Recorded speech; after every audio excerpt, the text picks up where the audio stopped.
Hello दोस्तों, मैं Vivek Kumar again from science Mantra class 10th science chapter number 1 chemical reaction and equation का part 3 लेकर आपके सामने हूँ।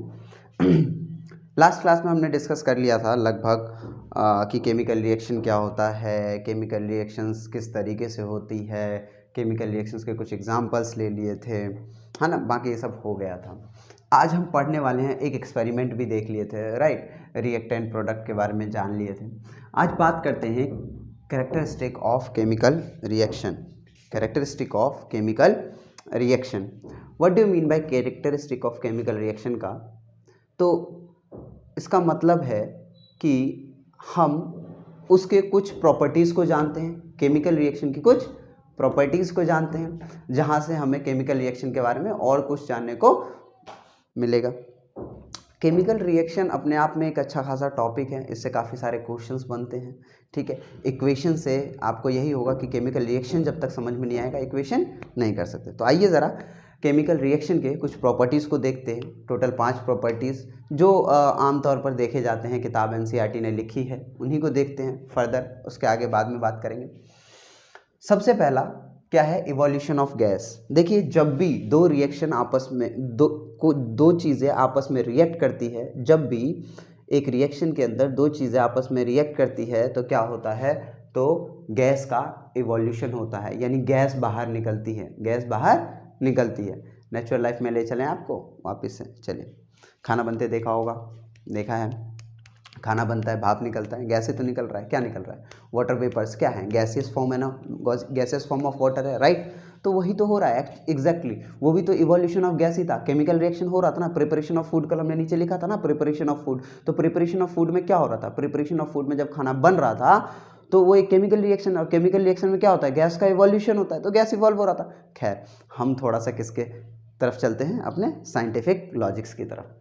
हमने जब जिंक एक मेटल है, जिंक में H2SO4 यानी सल्फ्यूरिक एसिड मिलाया तो जिंक सल्फेट बना और हाइड्रोजन गैस इवॉल्व हुआ। ये एरो आपको दिख रहा है, एरो, दिस एरो रिप्रेजेंट्स कि गैस का क्या हुआ? इवोल्यूशन हुआ है। गैस का क्या हुआ? इवोल्यूशन, गैस निकला है बाहर, है ना। दिस एरो रिप्रेजेंट्स, ये एरो जो है ये क्या रिप्रेजेंट करता है? कि इवोल्यूशन ऑफ गैस हुआ है। समझ में आती बात? एक और एग्जांपल से देखते हैं। जब हमने मैग्नीशियम लिया और मैग्नीशियम को हमने HCl यानी कि हाइड्रोक्लोरिक एसिड में हमने जब डाला, या हाइड्रोक्लोरिक एसिड जब हमने मैग्नीशियम पर डाला तो क्या हो गया? मैग्नीशियम क्लोराइड बना, जो कि एक सॉल्ट है, और H2SO गैस का इवोल्यूशन हुआ। किसका इवोल्यूशन हुआ? H2 गैस का इवोल्यूशन हुआ। तो आपको समझ में आ गया होगा कि इवोल्यूशन ऑफ गैस क्या होता है। जब भी दो चीज़ें, दो एलिमेंट या दो कंपाउंड, दो केमिकल्स आपस में रिएक्ट करते हैं तो क्या होता है? कई बार इवोल्यूशन ऑफ गैसेस होता है। हर बार का नहीं होता, कई बार ऐसा होता है कि गैस इवॉल्व करता है। समझ में आती है बात? आगे बढ़ते हैं। Formation of precipitate. अच्छा ठीक है सर, पहले ना हम बात करते हैं प्रेसिपिटेट क्या होता है। प्रेसिपिटेट क्या होता है? देखिए, प्रेसिपिटेट का मतलब होता है कोई भी कंटेनर, कोई भी अपैरेटस, कुछ भी आपने लिया है, उसके अंदर आपने रिएक्शन किया और रिएक्शन होने के बाद नीचे जो बॉटम वाला पोर्शन होता है उसमें कुछ जाकर के जमा हो गया, ठीक है। नीचे बॉटम में जाकर के, बॉटम की लेयर में कुछ जाकर के जमा हो गई। जैसे आपने क्या किया, आपने पानी लिया, पानी में मिट्टी घोला, तो मिट्टी क्या होती है? थोड़ी देर बाद प्रेसिपिटेट बन जाती है, नीचे आकर के बैठ जाती है, प्रेसिपिटेट हो जाना, है ना। तो उसी को हम कहते हैं प्रेसिपिटेशन। प्रेसिपिटेट का मतलब क्या है? नीचे आ जाना, ठीक है। जब PbNO3 का होल ट्वाइस लेते हैं, PbNO3 का होल ट्वाइस, है ना, लेड नाइट्रेट कहते हैं इसे, क्या कहते हैं? लेड नाइट्रेट कहते हैं। लेड नाइट्रेट लेते हैं और पोटेशियम आयोडाइड लेते हैं। जब इन दोनों को मिक्स करते हैं तो पोटेशियम आयोडाइड बनता है, और वो कौन से कलर का होता है? येलो कलर का होता है। और वो येलो कलर नीचे दिखता है आपको। कहाँ दिखता है? नीचे दिखता है। और KNO3 यानी कि ये पोटेशियम आयोडाइड था, यहाँ पोटेशियम आया, पोटेशियम नाइट्रेट बन गया। क्या बन गया? Potassium nitrate. ये ऊपर रहता है, ये नीचे, येलो प्रेसिपिटेट बन जाता है, नीचे की सतह पर येलो येलो हो जाता है, और वो येलो क्या होता है? पोटेशियम आयोडाइड होता है। आई बात समझ में? तो जमा हो जाता है। ये भी एक रिएक्शन की, केमिकल रिएक्शन की क्या है? प्रॉपर्टी है। क्या है भाई? प्रॉपर्टी है।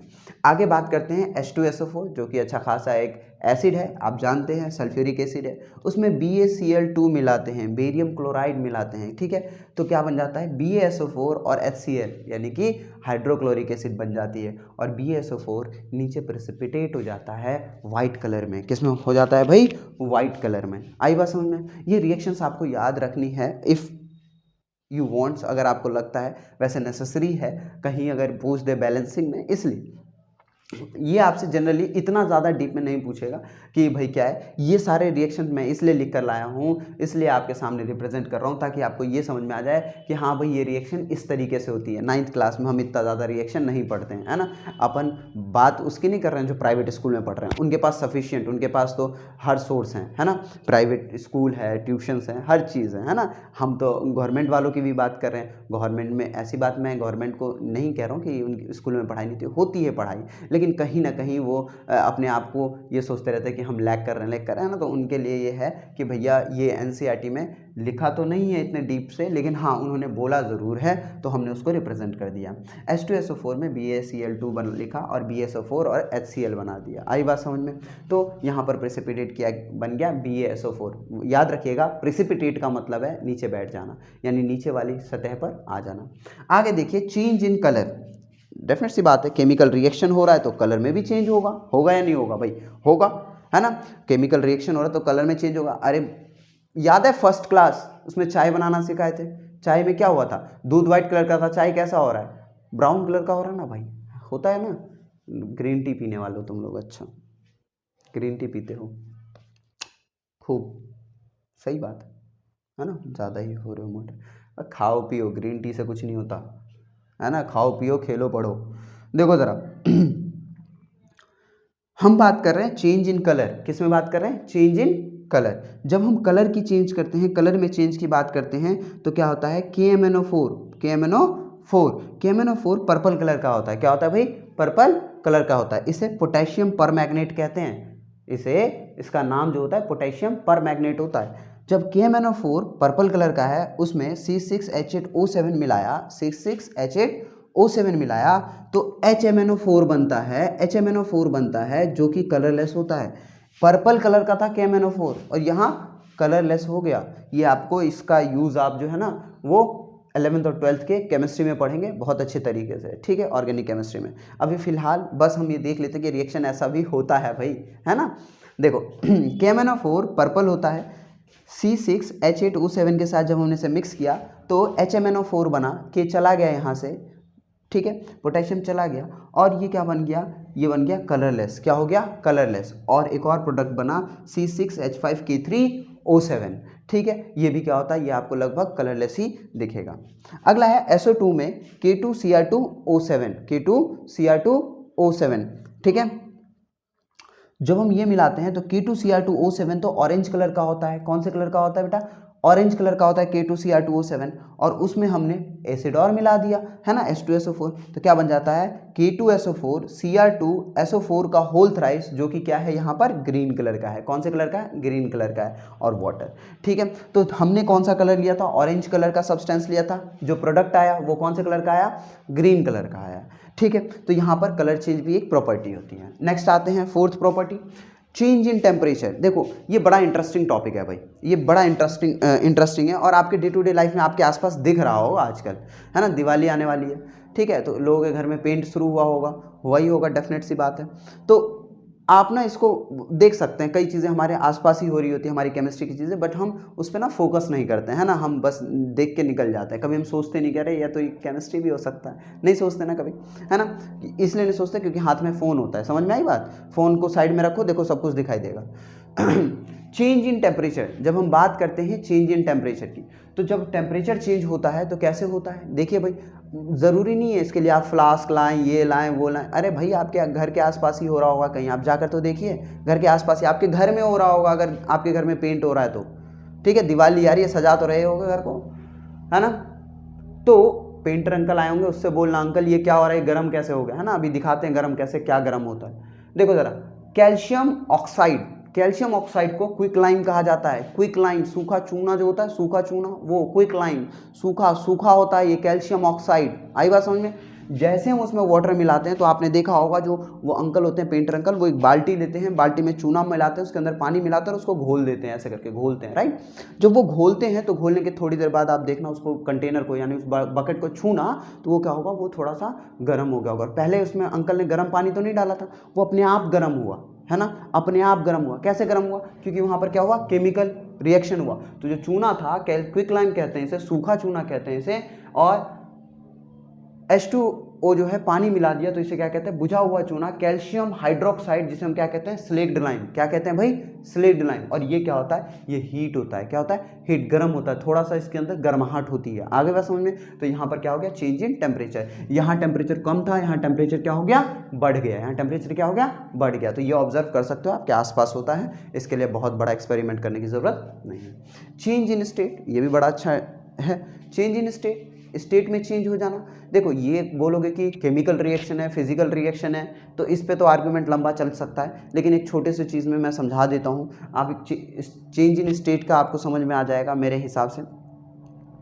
आप क्या करते हो, आप चेंज इन स्टेट में आप क्या करते हो, आप लोग एक कैंडल और कैंडल जलाओ, है ना।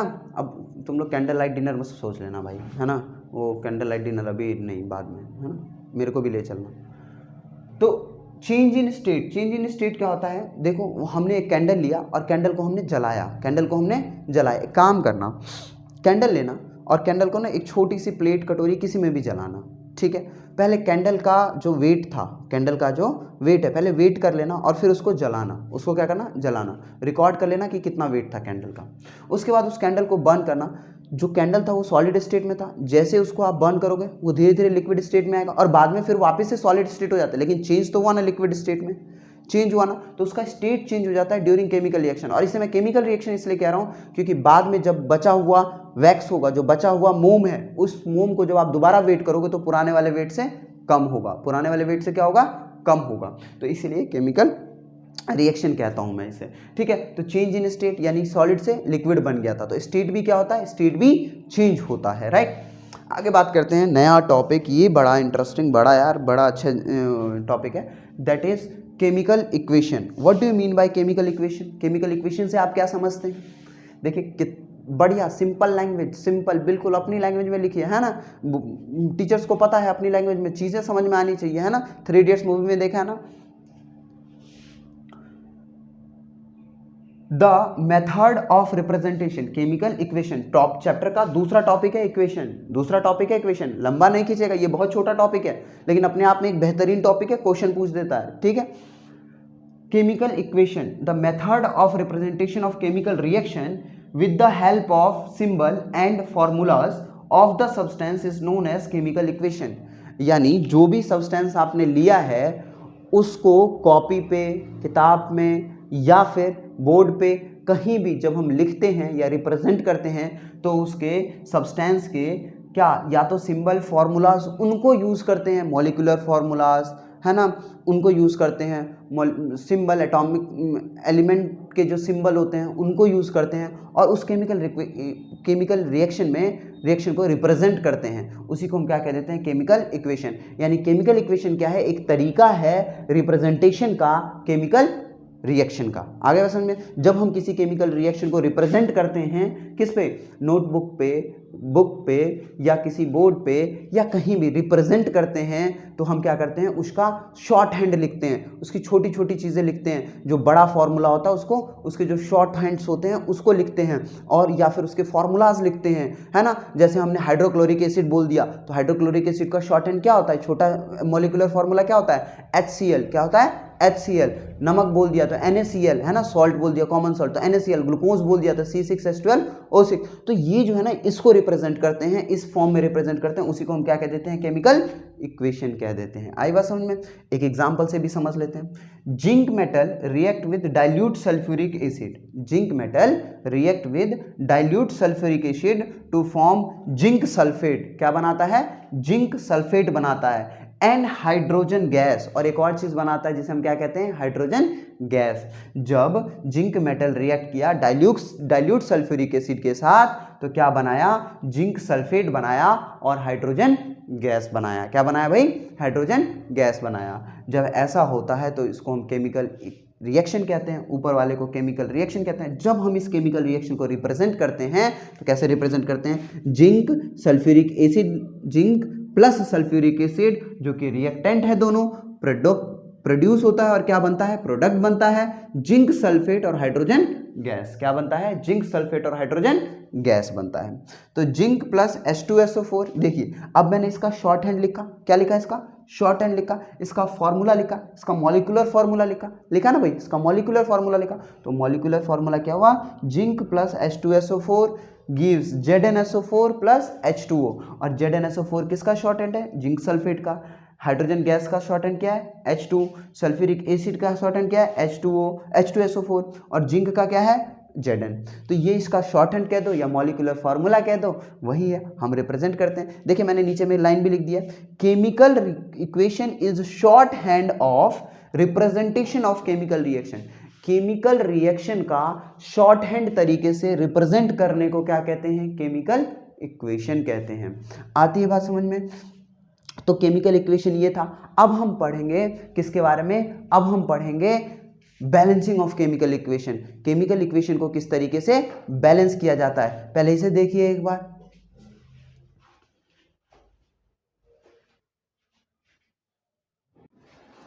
आइए अब सीखते हैं। अभी हमने वो कंप्लीट कर लिया, ठीक है, प्रॉपर्टीज ऑफ केमिकल इक्वेशन और केमिकल रिएक्शन। उसके बाद हमने ये भी कंप्लीट कर लिया कि what do you mean by chemical equation. अब हम बात करते हैं किसके बारे में, अब हम बात करते हैं chemical balancing of chemical reaction के बारे में, ठीक है। अब केमिकल इक्वेशन को किस तरीके से बैलेंस किया जाता है, अब उसके बारे में सीखते हैं, ठीक है। देखिए पहली बात तो बैलेंसिंग क्या होती है।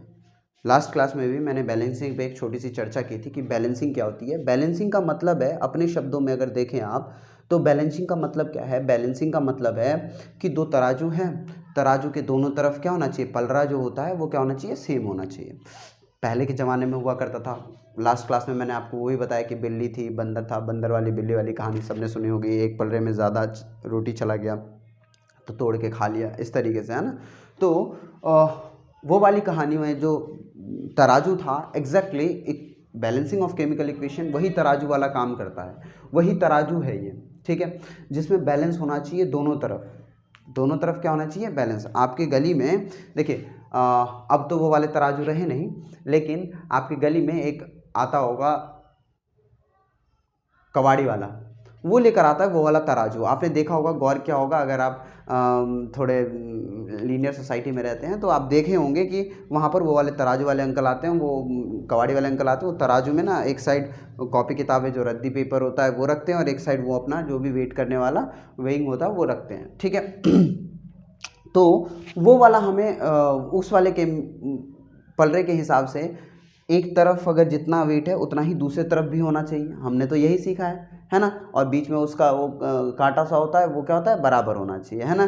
तो एग्जैक्टली वही चीज़ यहाँ भी अप्लाई होती है कि रिएक्टेंट और प्रोडक्ट साइड, दोनों साइड जो वेट होती है, जो चीज़ें हैं, जो नंबर ऑफ एटम है, वो क्या होने चाहिए, बराबर होने चाहिए। आती है बात समझ में, ठीक है। आइए बात करते हैं बैलेंसिंग ऑफ केमिकल इक्वेशन। अच्छा, सबसे पहली बात तो बैलेंसिंग ऑफ केमिकल इक्वेशन है क्या, है ना। बैलेंसिंग ऑफ केमिकल इक्वेशन है क्या, ये भी तो जानना बहुत ज़्यादा ज़रूरी है। अगर ये नहीं जानोगे तो सॉल्व कैसे करोगे, ये भी तो है ना।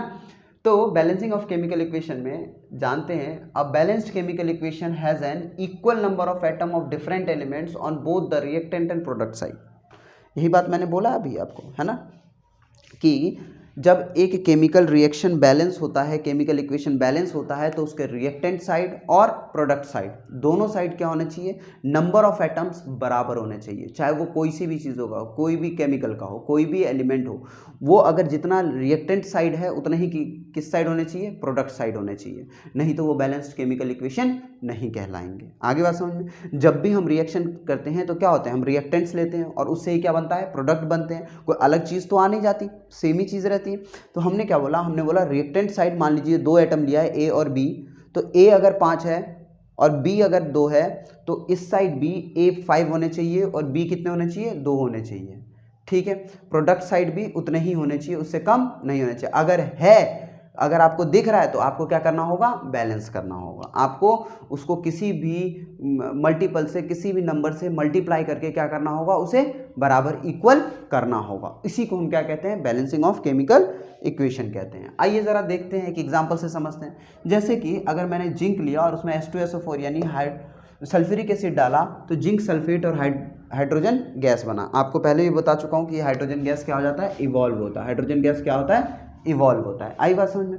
तो हाइड्रोजन गैस यहाँ इवॉल्व हो गया, चलिए ठीक है। लेकिन हाइड्रोजन गैस कितने इवॉल्व है वो भी तो पता होगा ना, चलिए ठीक है। अब बात करते हैं, इधर देखिए रिएक्टेंट साइड जिंक, देखिए एक तो ये मेथड है, जिससे हम पता कर सकते हैं कि बैलेंस है या नहीं है। या फिर आप धीरे धीरे प्रैक्टिस करेंगे तो आप ऑब्जर्वेशन से ही बता देंगे। जैसे अभी हम ऑब्जर्व करके देखना, आप लोग अभी ऑब्जर्व करके फाइंड कर लोगे कि कौन सा बैलेंस्ड इक्वेशन है, कौन सा अनबैलेंस्ड इक्वेशन है, कैसे बैलेंस करना है ना। एक ही मेथड पढ़ेंगे, हिट एंड ट्रायल, और डायरेक्ट करना शुरू करेंगे। हमें ज़्यादा नहीं करना, क्योंकि हमें ये नहीं पूछता कि कौन सा मेथड से करना, हमें ये पूछता है कि बैलेंस करके दो। आई बात समझ में? आपके एनसीईआरटी के इंडेक्स क्वेश्चन में भी सिर्फ बैलेंसिंग दिया हुआ है, ये नहीं दिया हुआ कि इस मेथड से बैलेंस करें, राइट। तो हम क्या करेंगे, हम उसे बैलेंस करना सीखेंगे। देखिए ज़रा, अगर मैं ये कहूँ तो ये रिएक्टेंट साइड है, ये क्या है, रिएक्टेंट साइड है। केमिकल इक्वेशन जो ऊपर लिखी हुई है उसकी रिएक्टेंट साइड ये है और प्रोडक्ट साइड ये है, हाँ या ना। अगर मैं कहूँ कि रिएक्टेंट साइड में जिंक कितना है, देखिए मैंने सारे एटम्स लिख दिए। रिएक्टेंट साइड में जिंक कितना है, तो number of atoms in reactant side एक है, प्रोडक्ट में देखिए प्रोडक्ट में भी एक है। आई बात समझ में? चलिए, number of hydrogen atom reactant side कितनी है, ढूंढिए हाइड्रोजन, ये रहा हाइड्रोजन। हाइड्रोजन एटम कितने हैं रिएक्टेंट साइड में, 2, तो हमने यहाँ 2 लिखा। प्रोडक्ट साइड में हाइड्रोजन ढूंढिए, यहाँ भी 2 है, यहाँ भी 2 है। आती है बात समझ में? अच्छा इधर आइए, नंबर ऑफ सल्फर एटम इसमें ढूंढिए कितना है, 1 है, सिंगल, ये देखिए सिंगल एटम है। इधर भी आइए, इधर देखिए प्रोडक्ट साइड, इधर भी कितना है, इधर भी सिंगल एटम है। यानी कि दोनों साइड अभी तक चीज़ें जो जितने भी हमने तीन एटम के बारे में पढ़ा, तीनों जो है वो दोनों साइड इक्वल थे, ठीक है। फोर्थ की बात करते हैं, एक और है ऑक्सीजन। यहाँ ऑक्सीजन के एटम कितने हैं भाई, 4 है। कितने हैं, 4 है। इधर देखिए, इधर भी ऑक्सीजन के एटम कितने हैं, 4 है। चेक कीजिए, दोनों साइड 4 है। आई बात समझ में? तो इसी को हम क्या कहते हैं, बैलेंस्ड केमिकल इक्वेशन। क्या कहते हैं, बैलेंस्ड केमिकल इक्वेशन, जिसमें दोनों तरफ रिएक्टेंट साइड और प्रोडक्ट साइड दोनों ही तरफ क्या होंगे, दोनों ही तरफ बराबर क्या होंगे, बराबर एटम्स होंगे, जो भी एटम्स इन्वॉल्व हैं रिएक्शन में। आ गई बात समझ में? इसी को हम क्या कहते हैं, बैलेंस्ड केमिकल इक्वेशन। जैसे मैंने लिख भी दिया है, number of individual atom in reactant side must be equal to number of individual atom in product side. दोनों साइड इंडिविजुअली क्या होने चाहिए, बैलेंस होने चाहिए। इंडिविजुअली, ये नहीं कि कंपाउंड में, इंडिविजुअली भी बैलेंस होना चाहिए, दोनों साइड, रिएक्टेंट साइड भी और प्रोडक्ट साइड भी। आती है बात समझ में? चलिए आइए बढ़ते हैं। हाँ, एक चीज़ और, केमिकल रिएक्शन को, केमिकल इक्वेशन को बैलेंस करना ज़रूरी ही क्यों है। हम ये क्या क्यों कह देते हैं कि इट मस्ट बी बैलेंस्ड, क्यों कह देते हैं कि ये हमेशा क्या होना चाहिए, बैलेंस होना ही चाहिए। अगर बैलेंस नहीं होगा तो क्यों बैलेंस हम नहीं छोड़ सकते, अनबैलेंस छोड़ सकते हैं। हमें बैलेंस करना ही होगा। वाई, रीज़न तो होगा ना, हम बैलेंस कर ही क्यों रहे हैं, चलिए एक छोटी सी स्टोरी से समझते हैं। मान लीजिए किसी की शादी है, क्या है, किसी की शादी, ठीक, आप उस या किसी के घर कोई फंक्शन है, कुछ भी है, आप किसी के घर जा ही रहे हैं, छोड़िए शादी वादी, किसी के घर आप जा रहे हैं, तो आप मिठाई लेकर जाएंगे ना। तो आप सोचेंगे क्या एक मिठाई लेकर जाएं, 2 मिठाई लेकर जाते हैं, तो 2 मिठाई लेंगे आप, बोलेंगे एक ही डब्बे में पैक कर दो, पैकिंग चार्ज एक्स्ट्रा लगता है दुकानों पे, तो एक ही डब्बे में पैक कर दो, ठीक है भाई। तो आपने क्या किया, ½ kg तो आपने मिल्क केक लिया, ठीक है। 250 ग्राम आपने क्या बोला, 250 ग्राम आपने बोला कि चलो रसगुल्ले दे दो, ठीक है। आपने बोला 250 ग्राम क्या दे दो मुझे, 250 ग्राम गुलाब जामुन दे दो। अच्छा एक बात बताइए, टोटल वेट आपने उससे कितना मांगा, 1 किलो मांगा, उसने तीनों मिक्स करके दिया। अब जब वेट करेगा तो वो 1 किलो होना चाहिए या नहीं होना चाहिए, होना चाहिए ना, नहीं तो क्या नाइंसाफ़ी होगी। तो 1 किलो होना चाहिए। तो यही तो है बैलेंस्ड केमिकल इक्वेशन, कि आपने जितना रिएक्टेंट बोला उसे छोटे छोटे अमाउंट में बोला, वो टोटल मिलाकर उतना ही दे रहा ना आपको जितना आपने 1 kg मांगा था, है कि नहीं। आधा kilo plus 250 gram plus 250 gram 250 gram 250 gram और 500 gram, total 1000 gram equal to 1 kg। आपने मांगा भी तो 1 kg था ना सर, है ना। तो वही ठीक है। बैलेंस केमिकल इक्वेशन करने की ज़रूरत इसलिए है, इक्वेशन को बैलेंस करना ज़रूरी इसलिए है, रीज़न बिहाइंड इट, क्योंकि 9th क्लास में हमने एक चीज़ पढ़ा था, लॉज ऑफ केमिकल रिएक्शन। उसमें हमने एक लॉ पढ़ा था, वो क्या था, law of conservation of mass. याद कीजिएगा, law of conservation of mass, है ना, जिसमें हमने पढ़ा था mass neither be created not destroyed. याद आया, 9th क्लास पढ़े नहीं है ना तुम लोग, है ना। कोविड-19 था, ओ कोविड था, पास कर दिए गए थे, राइट, ऐसे ही मिल गया था ना, सारे के सारे ऐसे वाले हो, ठीक है। तो chemical equation should be balanced because it must satisfy the law of conservation of mass in the chemical reaction। यानी केमिकल रिएक्शन में क्या होना चाहिए, conservation, law of conservation of mass fit बैठना चाहिए। अगर law of conservation of mass fit नहीं बैठता है तो वो एक बैलेंस्ड केमिकल इक्वेशन नहीं होगी। बैलेंस होना ज़रूरी है, क्योंकि आपने जितना आपने रिएक्टेंट लिया है उतना ही प्रोडक्ट निकलना चाहिए, चाहे वो कुछ भी निकल रहा हो, लेकिन निकलना उतना ही चाहिए। आई बात समझ में, इसीलिए ये बहुत ज़रूरी है, ये बहुत ज़रूरी है। आइए ज़रा बढ़ते हैं। मोस्ट ईजियर और कन्वीनियंट मेथड मुझे जो लगता है, पर्सनली बता रहा हूँ, मुझे जो लगता है वो क्या है, hit and trial method. Direct देखो, ऑब्जर्व करो और करते चलो। फॉर एग्जांपल मान लेते हैं एक हमने लिया है H2 लिया और O2 लिया, जो क्या बन गया, H2O बन गया। क्या बन गया भाई, H2O बन गया। छोड़िए, लेफ्ट हैंड साइड में आइए, हाइड्रोजन कितने, 2, इधर हाइड्रोजन 2, अपन खुश हैं अपन, ठीक है, हाइड्रोजन खुश। ऑक्सीजन 2, लेकिन यहाँ ऑक्सीजन 1, यहाँ ऑक्सीजन 2। उस ऑक्सीजन को 2 बनाने के लिए हमें क्या करना होगा, हमें मल्टीप्लाई करना होगा। और इसके साथ हम कोई मल्टीप्लिकेशन नहीं कर सकते, हमें क्या करना होगा, यहाँ पे मल्टीप्लाई करना होगा। हमने 2 से मल्टीप्लाई कर दिया। अब देखिए ज़रा, ऑक्सीजन तो चलिए 2 हो गया, ऑक्सीजन कितना हो गया, 2 हो गया, ठीक है सर। यहाँ हम खुश हैं, इसके लिए हम खुश हैं, ऑक्सीजन 2 हो गया, चलिए भैया। लेकिन अगर यहाँ देखिए 2 हाइड्रोजन, 2 2 जा 4, हाइड्रोजन कितने हो गए, 4, हाइड्रोजन कितने हो गए, 4। यहाँ हाइड्रोजन कितना है, 2। क्या ये है, नहीं है ना सेटिस्फाइड, तो हम इसे क्या करेंगे, 2 से मल्टीप्लाई कर देंगे। अब अगर हम देखें तो 2 2 जा 4, अब क्या ये ठीक है, हाँ अब ये ठीक है, क्या है, अब ये ठीक है। यानी हमारा बैलेंस्ड केमिकल इक्वेशन क्या होगा, H2 लिया है हमने O2 लिया है और हमने H2O लिया था। 2 से मल्टीप्लाई यहाँ कर दिया, 2 से मल्टीप्लाई यहाँ कर दिया। अब देखिए ज़रा, हाइड्रोजन 2 2 जा 4, हाइड्रोजन 2 2 जा 4, ऑक्सीजन 2, ऑक्सीजन 2 1 जा 2। This is a balance chemical equation. ये क्या है, balance chemical equation. This is your balanced chemical equation. आती है बात समझ में, this is your balanced chemical equation. ये हिट एंड ट्रायल मेथड है। देखिए कौन सा कम है, उधर मल्टीप्लाई कीजिए, उधर मल्टीप्लाई कीजिए, दूसरा वाला अनबैलेंस हो जाएगा, दूसरे वाले के पीछे कोफिशिएंट लगा दीजिए, कोई भी मल्टीपल लगा दीजिए, सॉल्व। देखिए जैसे इसमें, देखिए इसमें भी बड़ा आसान है। यहाँ पर carbon 1 done, hydrogen 4 hydrogen 2, is it possible, hydrogen 4 hydrogen 2, hydrogen 4। तो हम क्या करते हैं, हाइड्रोजन को 4 बनाने के लिए 2 से मल्टीप्लाई करेंगे 2 से। तो अब ये क्या हो गया, 2 से मल्टीप्लाई हो गया, तो हाइड्रोजन 4, यहाँ कार्बन 1, यहाँ भी कार्बन 1, हाइड्रोजन 4 यहाँ। अब हाइड्रोजन पहले कितना था, देखिए पहले कितना हाइड्रोजन 2, और इस 2 को 4 बनाने के लिए 2 से मल्टीप्लाई करना पड़ेगा, तो यानी कि इधर मुझे 2 रखना पड़ेगा, हाँ या ना, 2 रखना पड़ेगा। 2 से मल्टीप्लाई किया, हाइड्रोजन 4, यहाँ ऑक्सीजन 2, यहाँ पहले तो ऑक्सीजन 1 था, लेकिन अब 2 1 जा 2।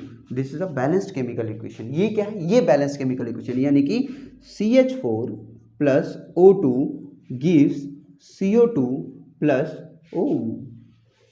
We have done a mistake. Oxygen 2, यहाँ पर ऑक्सीजन 2, यहाँ पर ऑक्सीजन 2 और यहाँ पर 2, ऑक्सीजन इज 4। कितना है ऑक्सीजन, 4 है, हमें यहाँ भी मल्टीप्लाई करना पड़ेगा। यहाँ भी हमें मल्टीप्लाई करना पड़ेगा। अब 2 और 2 ऑक्सीजन 4, 2 2 जा, यहाँ 2 ऑक्सीजन, यहाँ 2 ऑक्सीजन, टोटल 4 ऑक्सीजन। तो कितना हो जाएगा, यहाँ भी 2H2O। आ गई बात समझ में। अब देखिए अब क्या ये बैलेंस है, कार्बन एक, 2 2 जा 4 ऑक्सीजन, 2 ऑक्सीजन यहाँ, और 2 2 जा 2 1 जा 2 ऑक्सीजन, तो टोटल 4 ऑक्सीजन, 2 ऑक्सीजन यहाँ, 2 ऑक्सीजन यहाँ, तो टोटल 4 ऑक्सीजन। हाइड्रोजन 4 यहाँ पर, 2 2 जा 4, हाइड्रोजन कितना 4। This is your balanced chemical equation.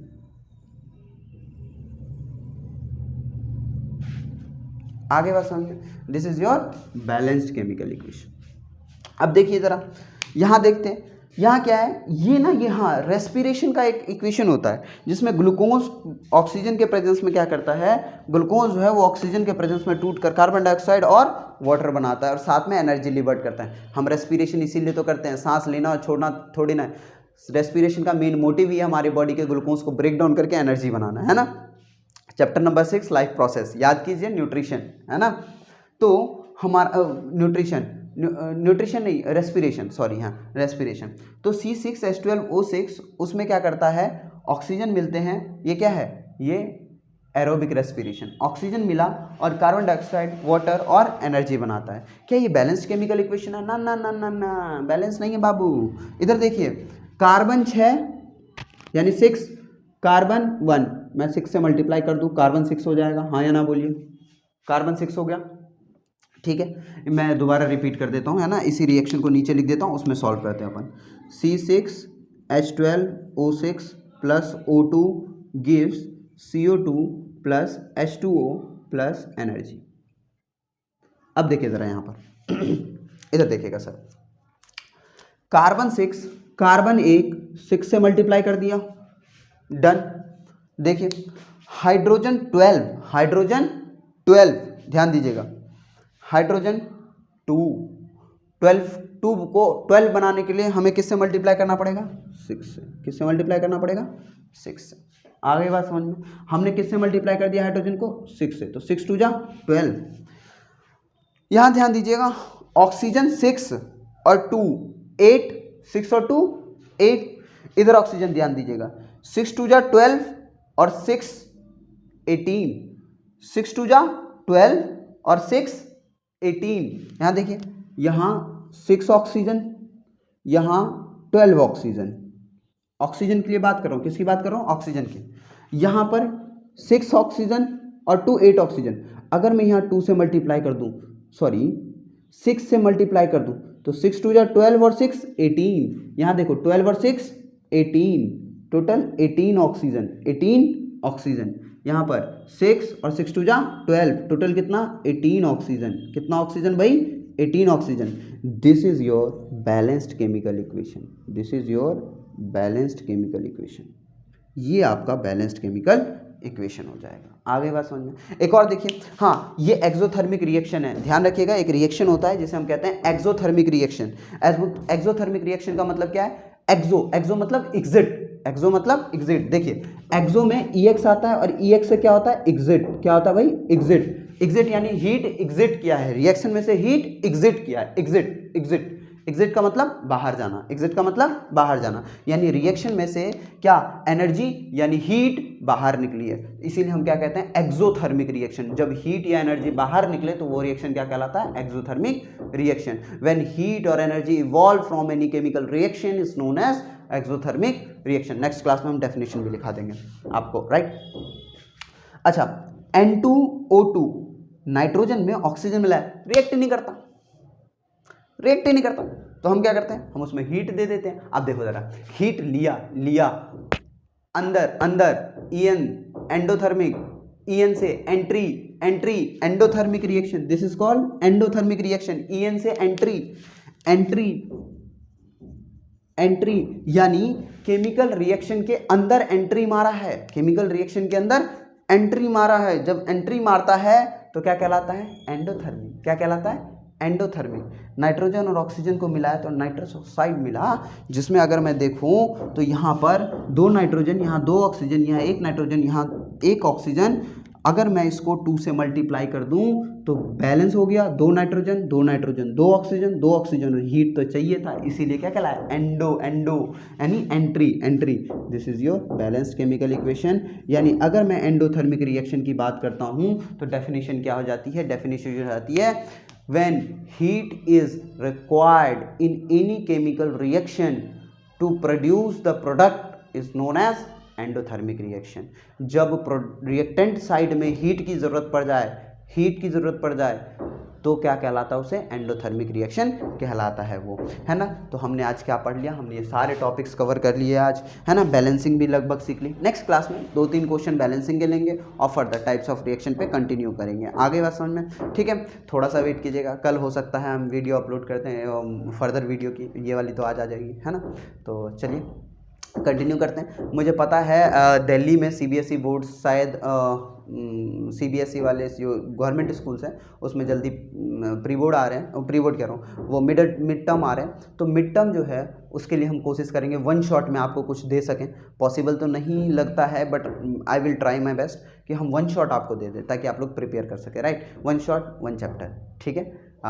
एक चैप्टर का एक वन शॉट में, ठीक है। ख़त्म करने की कोशिश करेंगे। पहले ये चैप्टर निपटा लेते हैं, फिर वन शॉट दे देंगे ताकि आप एग्ज़ाम वाले दिन भी पढ़ सकें। आज के लिए thank you, this is all for today, है ना। That's all, thank you.